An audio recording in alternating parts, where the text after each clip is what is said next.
Homosexual ka ba? Yes! Tama! Homosexual ka.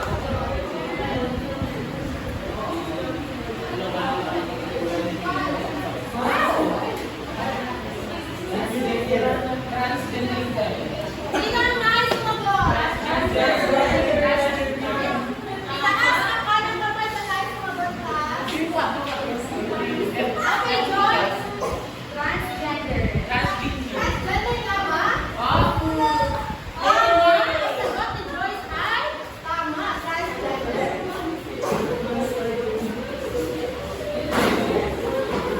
Ngayon, tutungo naman tayo sa ating isang pang-aktibidad na tinatawag na picture analysis.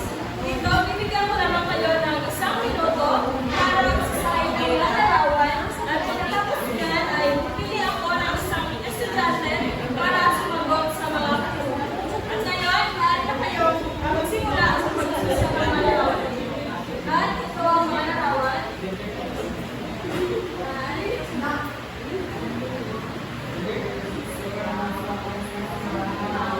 Ngayon, natapos na nga ang inyong 1 minuto at ang estudyante na napili ko ay si Shane Bioman. Sabi ko, unang katanungan ay, anong papaling papasarian ang pinapakita sa mga larawan? Ito ba ay traditional o di-traditional at bakit po nasabi? Ang mga gampaning papasarian sa larawan ay mas di tradisyonal. Halimbawa, ang mga lalaki ay nasa mga gawaing bahay at ang mga babae ay nasa mga trabaho na karaniwang para sa lalaki. So, pinapakita nito na ang mga tao ay hindi na nakatali sa mga tradisyonal na panay. Tama. Bigyan na itong palakpak, Bioman.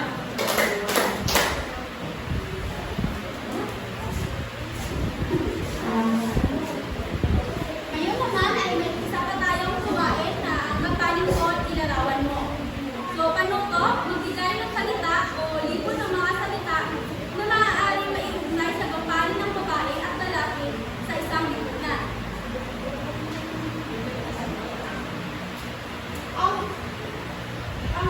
Ang una ay ito ang tawag sa ina na nagbibigay ng gabay at pag-aaribak sa pamilya. Kailangan ng tahanan. Tingnan natin kung tama. Ay!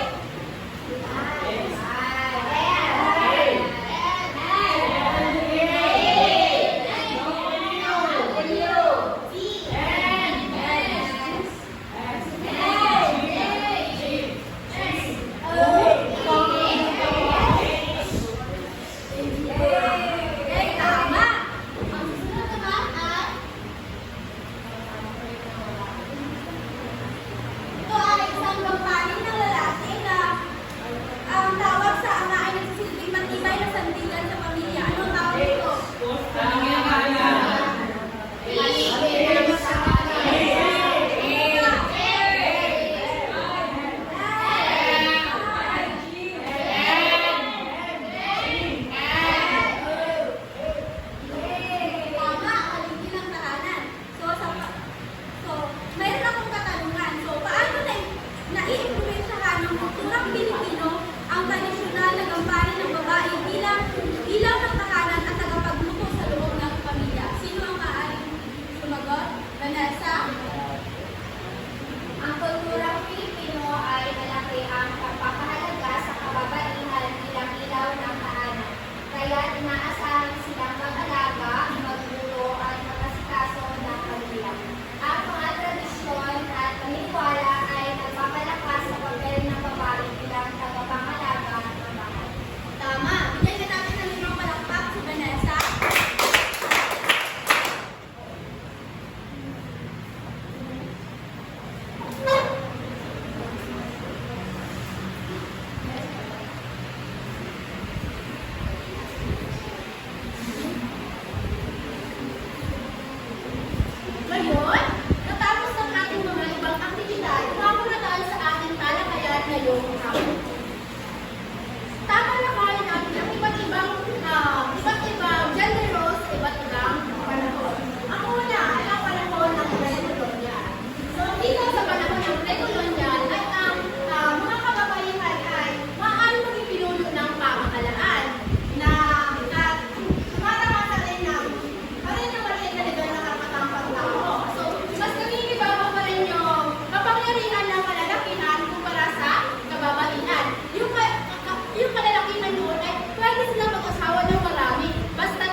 Meron ka Dahil pa. sa panahon ng kasalukuyan. So, kasalukuyan, Balik lang ako. nakapantay-pantay, nakarapatan sa kasalukuyan ng kasalukuyan. So, alam naman natin na sa na ngayon na sa kasalukuyan na ay ang mga babae ay pwede na nilang trabahuin ang mga trabaho ng kalalakihan. Dito na din ang nagkaroon ng pagkakapantay-pantay pagdating sa edukasyon, sa profesyon, at sa mga at sa profession at sa iba't ibang trabaho. So, dito na nagsimula ang pagbukas ng lipunan sa idea na ang karapatan ay hindi batay sa kasalihan ng tao kundi sa paano mo ito kung paano ka magiging isang tao. So, meron ba kayong naiintindihan tungkol sa ating talakayan? Kung meron, pumalakpak ng 2 beses. Maraming salamat. So, dahil meron na kayo naiintindihan, ang gusto ko ay maghanap kayo ng inyong partner para sa ating susunod na gawain na tinatawag natin Think, Pair, and Share. So, bibigyan ko lamang kayo ng 1 minuto para mag-share ng inyong mga idea patungkol sa tinalakay ni Binibining Party. O sige, dahil tapos na ang inyong 1 minuto, ipipili ako ng isang pares na kung saan mag-share sila ng kanilang idea. So, Earn and Wait lang. So, sa unang tanong, paano nagbago ang mga kampanin ng kababaihan sa lipunang Pilipino mula sa sinaunang panahon hanggang sa kasalukuyan? So, Noong sinaunang panahon, hindi mataas na posisyon ang kababaihan bilang pinuno at kabaihan. So, sa panahon ng kolonisasyon, naging limitado ang kanilang papel sa bahay. so sa kasalukuyan naman, mas malaya na silang makilahok sa edukasyon, trabaho at pamahalaan. Sige, maraming salamat. Bigyan natin ng 5 palakpak si Earn at saka si Shay.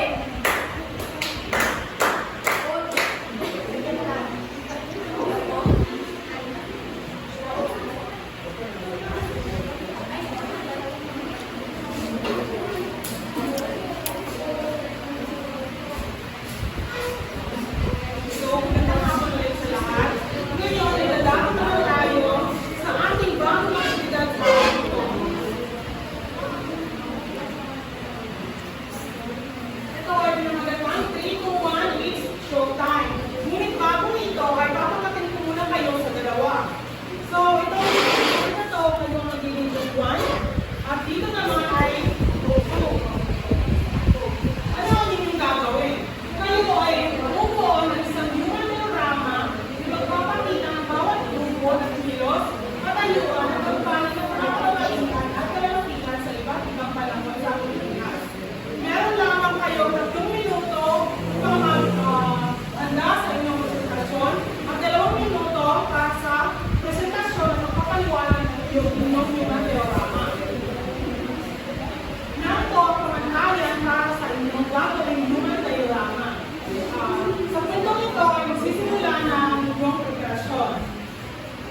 good ni Rodora.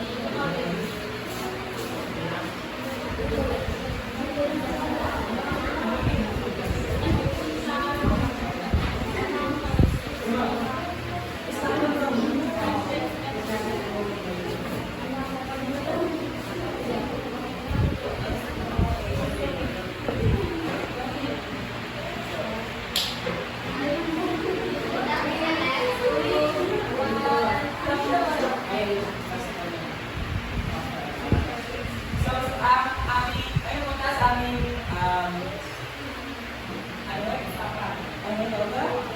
pauhat, ay panahon ng pre-colonial. Ang ikinalakita sa aming mandarama ay isang babae pinuno o isang babalitan or spiritual leader at isa ang lalaking mandirima o mga manakal sa mga ng pre-colonial.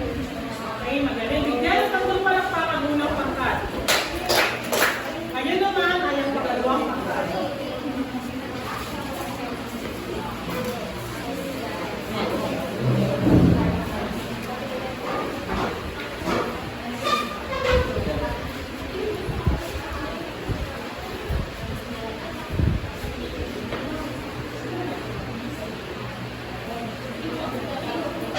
So, ang nauna sa amin ay kasalukuyang panahon kung saan ang kalalakihan ay upas sa pagkainagampanin sa tahanan. Kasi naman sa panahon ngayon, dati na panahon, ang iniisip lamang nila na ang mga kababaihan lamang ang pwede magbantay sa kanilang mga anak, ng lalaki at ng ito. Ngunit sa kasalukuyang panahon, aware na tayo na ang lalaki ay pwede din magbantay sa kanilang mga anak at ang babae ay pwede magtrabaho. So, yun lang. Okay, magaling. Bigyan ng tatlong palakpakan pangalawang pangkat. Dahil tapos na tayo sa ating aktibidad, ang unang pangkat ay nakakuha ng 30 puntos at 30 puntos dun sa ikalawang pangkat.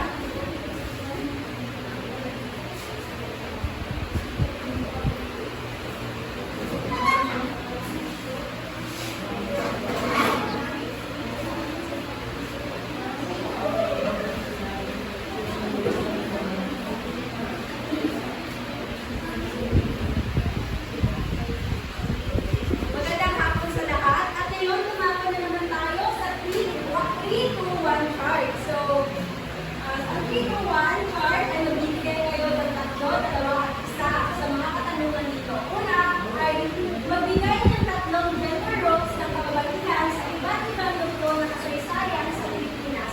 Sino gustong magsagot? Yes, Miss Vanessa? Okay, siguro. Ano pa? Alaga ng mga anak, tapos bilang ng Okay, maraming salamat. Pangalawa naman, dalawang gender roles ng kalalakihan na ginagampanan nila sa iba't ibang panahon sa Pilipinas. Sinong gusto sumagot? Yes, Mira. Ano pa?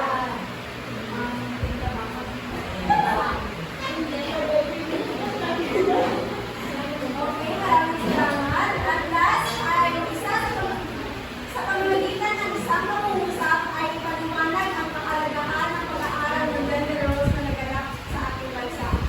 Sa tingin niyo, class, bakit mahalaga na pag-aralan natin ng gender roles? Isang pangungusap lang. Sino gusto sumagot? Yes, Miss Myra?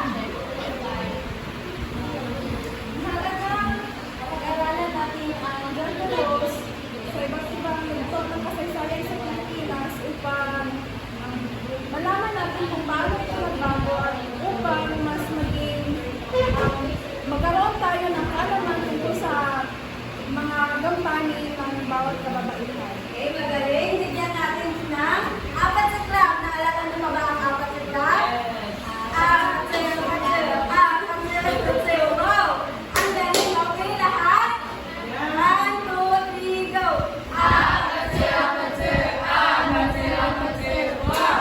Ang galing. Okay, next is... Okay, ngayon, tumato naman tayo sa magkakaroon tayo ng maliking pagsusulit. Ay,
sa pakikiglap sa mga mananakop.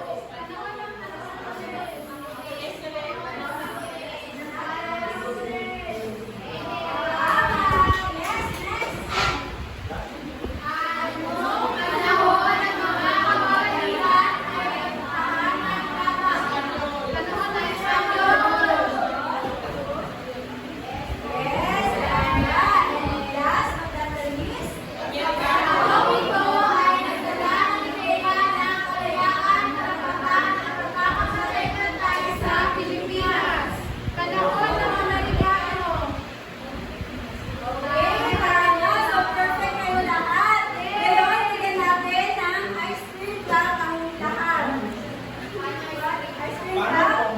Ice cream good. Ice cream yummy. Ice cream good. Okay, lahat. 1, 2, 3, go. Ice cream yummy. Ice cream good. Okay, next is last. Ay, magkakaroon tayo ng pagkakaroon. Magtanong-tanong. Ano po? Magsasagawa ng survey sa loob ng inyong tahanan. Alamin na nagdala ang kampani ng bawat miyembro ng inyong pamilya. Gawin gabay ang kasunod sa format. Gawin